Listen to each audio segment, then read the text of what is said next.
ನಮಸ್ಕಾರ ಸ್ನೇಹಿತರೆ, ಎಲ್ಲರೂ ಹೇಗಿದ್ದೀರಾ? ಇವತ್ತಿನ ವಿಡಿಯೋದಲ್ಲಿ ಒಂದು ಸಣ್ಣ ಎಣ್ಣೆ ಸ್ಟೋರಿ ತಿಳ್ಕೊಳ್ಳೋಣ. ವಿಡಿಯೋನ ಎಲ್ಲೂ ಸ್ಕಿಪ್ ಮಾಡದೆ ಕೊನೆವರೆಗೂ ನೋಡಿ.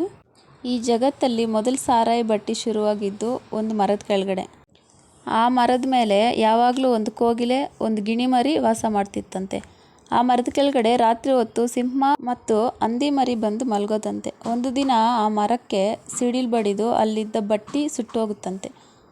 ಹೊತ್ತಿಕೊಂಡು ಬೆಂಕಿಗೆ ಅಲ್ಲಿದ್ದಂತಹ ಗಿಣಿ, ಕೋಗಿಲೆ, ಸಿಂಹ ಮತ್ತು ಹಂದಿ ಸತ್ತೋಗುತ್ತಂತೆ. ಆದರೆ ಅವುಗಳ ಆತ್ಮ ಶಾಶ್ವತವಾಗಿ ಸಾರಾಯಿ ಒಳಗಡೆ ಪ್ರವೇಶ ಮಾಡುತ್ತಂತೆ. ಹಾಗಾಗಿ ಒಬ್ಬ ಮನುಷ್ಯ 2 ಪೆಗ್ ಹಾಕಿದ ತಕ್ಷಣ ಅದರೊಳಗಡೆ ಇದು ಕೋಗಿಲೆ ಆತ್ಮ ಆ್ಯಕ್ಟಿವ್ ಆಗಿ ಮಧುರವಾದ ಮಾತುಗಳು ಬರುತ್ತಂತೆ, ಸಂಗೀತ ಬರುತ್ತಂತೆ. 3 ಪೆಗ್ ಹಾಕಿದ ತಕ್ಷಣ ಗಿಣಿಮರಿ ಆತ್ಮ ಆ್ಯಕ್ಟಿವ್ ಆಗಿ ಒಂದೇ ಮಾತನ್ನು ವಟ ವಟ ವಟ ವಟ ಅಂತ ಮಾತಾಡ್ತಾರಂತೆ.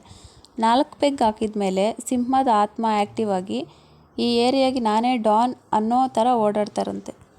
5 ಪೆಗ್ ಹಾಕಿದ ಮೇಲೆ ಹಂದಿ ಆತ್ಮ ಆ್ಯಕ್ಟಿವ್ ಆಗಿ ನಮ್ಮ ಅಣ್ಣ ತಮ್ಮಂದರು ಎಲ್ಲಿ ಬಿದ್ದಿರ್ತಾರೋ ಅಂತ ನಿಮ್ಮೆಲ್ರಿಗೂ ಗೊತ್ತು.